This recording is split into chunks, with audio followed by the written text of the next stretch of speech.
Good evening and welcome to the Hoosier Huddle podcast. I'm Sammy Jacobs. Along with me is Alex Compton, and we're here for After the Dust Settles on IU-Akron. Indiana won 29-27 in four overtimes in an ugly win that kind of summed up the whole week for Indiana athletics. To me, Indiana broke out the black jerseys. I thought they looked really good under the lights. However, they announced it late on a Monday night last week, announced a blackout. It just never materialized. They didn't sell the jerseys. They didn't sell any black shirts. The cheerleaders are in white and white. The band's in red and white. They're shooting the free T-shirts they shoot up are white. And then, of course, you have Indiana's 17-point favorite hang on and get lucky to win by two. And then you have the Twitterverse going up in flames over Tom Allen singing the fight song in the locker room, and then cheering when Akron, missed that field goal to win it at the end of regulation, which, is debatable. It's in the middle of a game. You're allowed to cheer. I know that maybe there's some rule against cheering for football, but overall, ugly game. Probably IU's worst game of the year that they played. You thought that they had some momentum coming off the Louisville loss, where you're an inch or two away from tying that game in the fourth quarter and seeing where it goes, and it just it never felt right on Saturday night. Taven Jackson didn't look sharp. The play calling wasn't the best. The defense let up big plays and stuff like that. Alex, what were your takeaways on Saturday? Flush it. It's over. 2-2. Terrible, absolutely indefensible performance. Million things if you watch the game again, if you look at the box score, that are indefensible. All of that being said, we probably figured Indiana would be 2-2 after 4 weeks, and here we are at 2-2. Ugly. You said probably the worst game they've played. Definitely the worst game they've played. Not last year, but this year for sure so far. Definitely the worst game they've played. Nothing really went right. I think the only thing that was good was Chris Freeman. Beyond that, Aaron Casey was pretty good. Lewis Defense was Moore. terrible. Defense was terrible. Lewis Moore had 2 picks. Defense is terrible. Philip Dunham had his 3rd pick of the season. Defense was terrible. They gave up almost 500 yards. Terrible. For a defense that we were touting and praising and saying how great of a job they've been doing. You pitch a shutout to a Louisville team that put up, I think, close to 50 over the weekend in the second Over half. 50. Yeah, they scored over 50 points in the ACC game. IU shuts them out in the second half. So you figured that was good momentum to build on. Obviously, the 4th down goal line play excluded, whatever. You felt like the second half for Indiana, you saw progress. You saw things that made you feel good, optimistic about this game and beyond. And then any inkling of momentum I think you had after that game is now gone, and you're going to have to reestablish it. The good thing, though, and again, I don't want to act like I'm being positive about the win, but it is a win. And this is another perfect example of why you schedule a team like Akron and a team like Indiana State instead of a Louisville, because you can recover from playing terrible football and still try to get to 6 wins. And that's where they are right now. Still in contention to win a bowl game. A lot of the teams that Indiana is going to play to close the season did not look great either, but can't really say a ton of good things about this performance. I think it was nice to see Cam Camper get over 100 yards. He caught that nice touchdown in OT. Taven was pretty bad, honestly. He was really bad. That pick, you just can't have that. And I know he hasn't played a ton of football, but that was a terrible interception to throw. Missed some throws. He talked a little bit about after the game, he didn't get the guys into the plays early enough. He didn't audible early enough, and he didn't get the reads from the sideline early enough. Again, those are all things that he's going to have to learn and develop. Offense was bad. Defense was bad.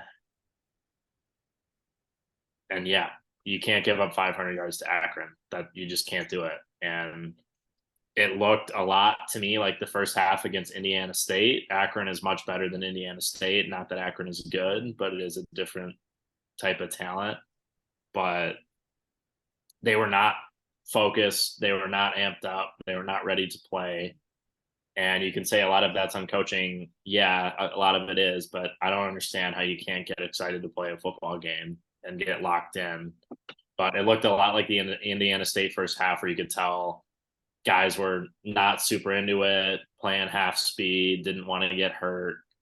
And they let them hang around too long. A story as old as time, especially for Indiana football. But if they end up making a bowl game and who knows what happens at the end of the year, obviously that looks a lot different now.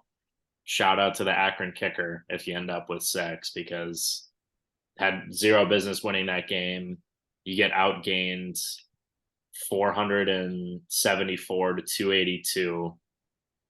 You run the ball on offense for 92 yards against a MAC school. Akron runs the ball against you for 263 yards on the ground, 6.5 yards a carry. And they commit 10 penalties and turn the ball over 3 times, and they should have beat Indiana. So terrible, but you flush it, it's over, and it doesn't matter. And if you beat Maryland on Saturday, no one's going to be like, oh, well, you almost lost to Akron, so doesn't matter. If you win and you get the 6, no one's going to remember at the end of the season. Right now, it's terrible and a disgusting performance. Yeah, and it probably changes a lot if they lose. It kind of reminds me of that Southern Illinois game in 2015, where Southern Illinois is a 2-point conversion away from knocking off Kevin Wilson's team that had Sudfeld and Jordan Howard and all those guys, and you had some people suspended and things like that, but they got the win. And yeah, people are mad, and that's fine, because you'd rather have anger right now than apathy. The next step is apathy, and I think that's where you go if they had lost that game, is people become apathetic. And that's a total death knell of the program. And it looked for a time that Indiana was going to lose. Akron's kicking a 29-yard field goal to win as time expires, and they miss it. So yeah, their 2-minute drive, took one play, because yeah, I don't know if they figured out that DJ Irons could run the ball, and maybe they should have put a spy on him. But, why make that adjustment? You should just let him run right into field goal range on one play. So again, you had no business winning the game. yeah, and Akron had some guys. Their running back was the number 2 running back recruit in the country coming out, who went to Florida, got hurt, and transferred. And this is going to become more commonplace. And you follow the MAC a lot closer than I do, being an NIU fan. But this is what you're going to have in the transfer portal era. You're going to have talented guys going down a level to get on the field and play, and that's what happened with the Akron running back. They had a couple guys from West Virginia. They a guy from LSU. So as much as we want to kill IU and beat up IU for only winning by 2, let's give Akron some credit. Joe Moorhead's a good coach. They are a lot more talented than people assumed, and that came back to bite IU. They assumed that they could just show up in the black jerseys and win the game, but that didn't happen. And you're better winning than losing. And to go and hammer, there's 0% chance that Coach Allen knows that video is going up on social media, singing the song and the fight song in the locker room. Guys didn't look happy, and stuff like that. So that if that's what you're picking apart for this game, you're looking at the wrong. There are so many other things to pick apart. Taven Jackson was not consistent. This is what we've seen all fall camp, was he'd have a great game or a great day, and then a day where it's not so great, he'd miss some throws, and that's exactly what you saw on Saturday. It hurt not having Josh Henderson. Hopefully he gets back soon. Don't know the injury there. The defense, I don't know if they were ready for TJ Irons, which is concerning, seeing that they play Talia Tungavailoa next week in a game that they really have to play well and to win, and probably might need to win to save the season because you're going into a bye week. If you go into a bye week and then come out and you play up at Michigan and get your brains beat in, it's not good. And there's zero momentum and anything for the program there. Um, does this change Tom Allen's hot seat status? Probably not, and that's because IU's unserious about football. Um, and that's what showed through with the release of the black jersey. Adidas not selling the black jersey. Don't know who to point the finger at there, whether it's IU licensing, whether it's Adidas or the deal with Adidas or whoever came up with the contract.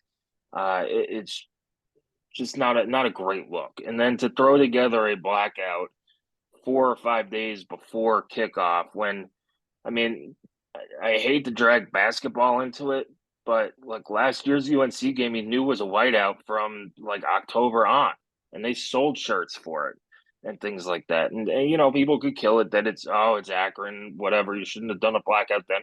It's a night game, and that's what it is. It's a night game.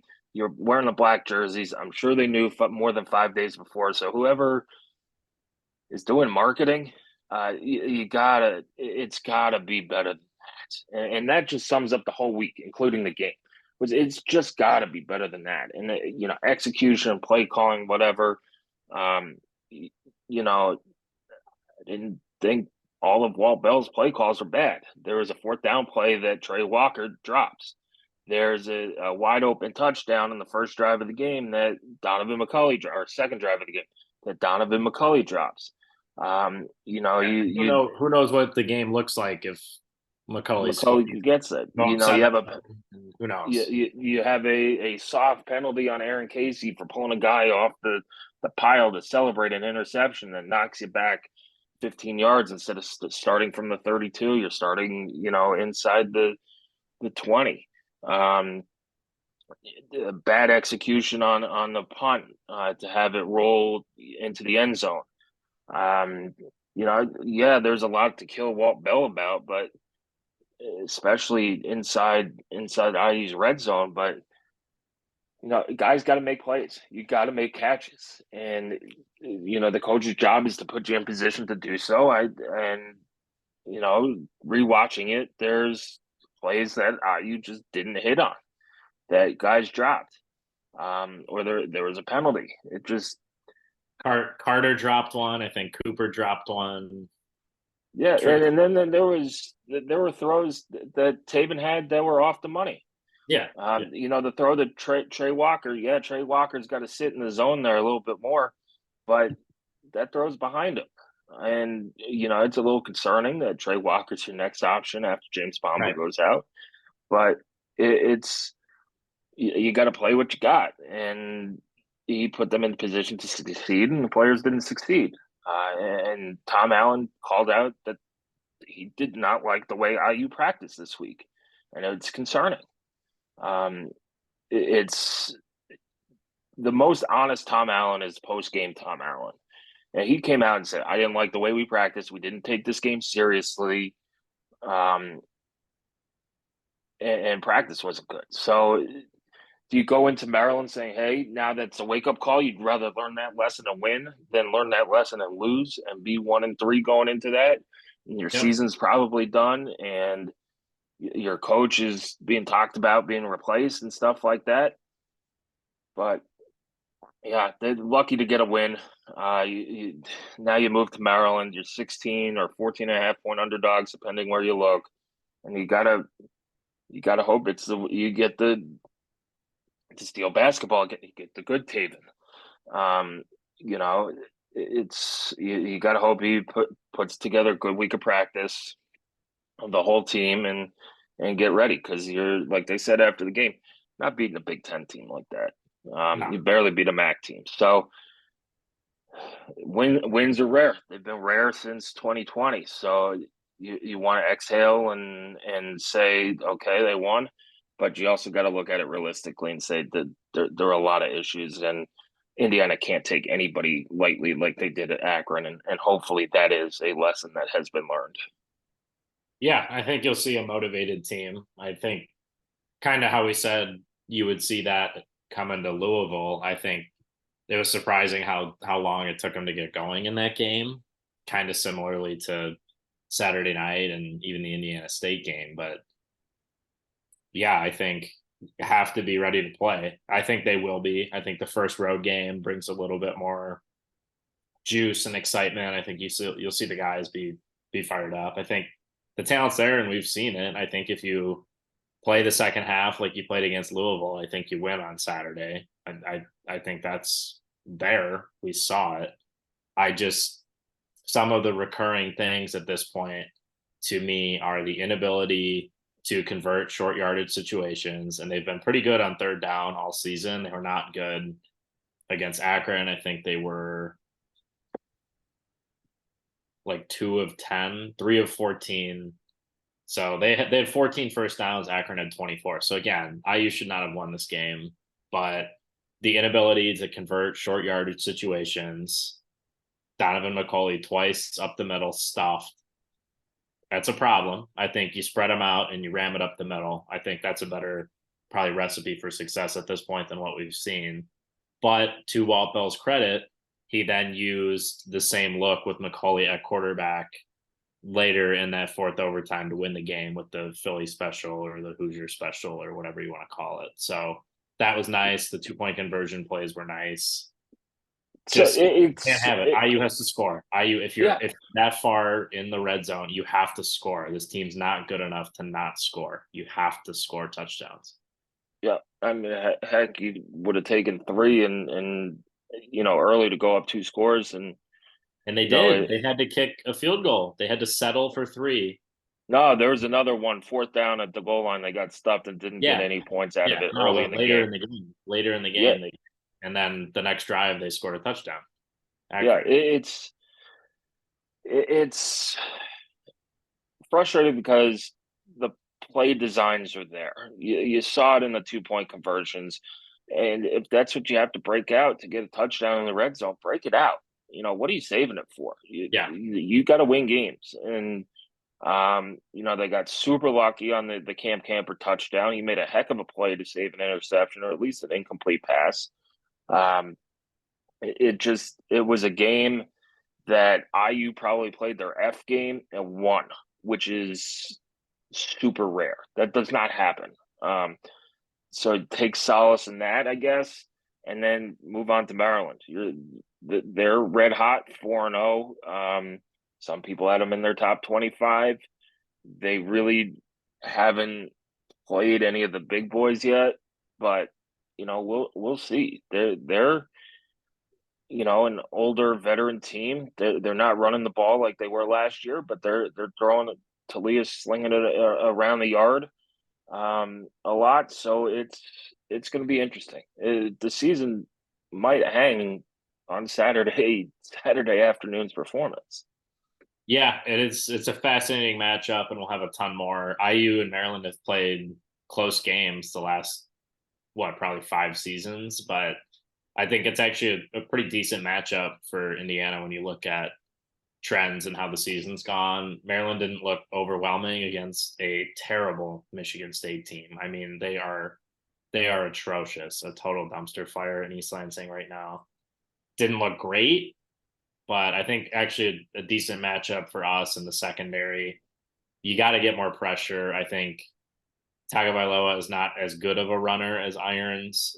He can extend the play, and he'll probably have a couple super irritating, first down pickups with his legs. But yeah, they're good. They're improving, but it's a game you can win. And I think they play Ohio State the week after us, so they may have kind of that trap game look ahead potential, but we'll see. I mean, the season's still alive, so I think the guys kind of know that can't happen again. You have to play better than that. But I think it's not a must win yet. It's an almost must win, I would say.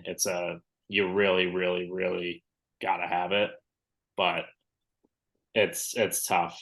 Other things for the Akron game for me, I think you have to find a way to finish tackles for loss. That's been an issue for me this season as well. You Yep. kind of have the initial contact with the D lineman or somebody blitzing on a quarterback or a running back, whoever behind the line of scrimmage. The first guy has been struggling to bring him down. And I don't know if that's they're instructed to hold on to him because they know other guys are coming or what, but Irons broke out of multiple sacks. Running backs broke out of multiple longer tackles for losses. IU has to make those margin plays. And that's been the problem the last season and a quarter now. You got to make the plays on the margin if you're not going to be overwhelmingly dominant in any area of the game. And so far have not really done that in any game this season, which again is another huge issue. But you got to put a spy on the quarterback, Sammy. I mean, you got to be able to make adjustments like that during the game. I don't understand if he comes out and starts slinging the ball around with a banged up wrist taped with his thumb on his throwing hand. And if he starts slinging the ball around the yard against your corners that have been pretty good this season, you go, well, that sucks. The season's over. At least, they made crazy plays. No, he just wasn't even looking to throw, I don't think. He was just stepping up and running, and no one was there all game, Yeah. including at the end of regulation. Yeah, it's definitely frustrating in that, you thought IU's defense would be better. The maybe chalk it up to the not taking them seriously and things like that. But again, it's you get 12 opportunities in a college football season to go out and play. Like you said, how are you not ready? How do you not work your tail off to get ready? How do you not take an opponent seriously? I think Tom Allen said today, this is the first year that a MAC opponent has not beaten a Big Ten opponent in the last 16 years. These upsets always happen every year. It's been almost 2 decades, and we've seen it at IU. Central Michigan came in here under Bill Lynch and won. You almost got beat by Ball State under Terry Hepner. Kevin Wilson, who everybody loves now in revisionist history, is the greatest coach in IU history. Lost 2 games to Ball State and lost a game to Bowling Green. And lost a game to North Texas. So these group of 5 losses they're not that rare. They happen. So as a player, you got to lock in mentally and say, we got to have our best week of practice, best day of practice, best period of practice. That's the mentality you need to have, is have your, whatever it is, be the best at it at that time.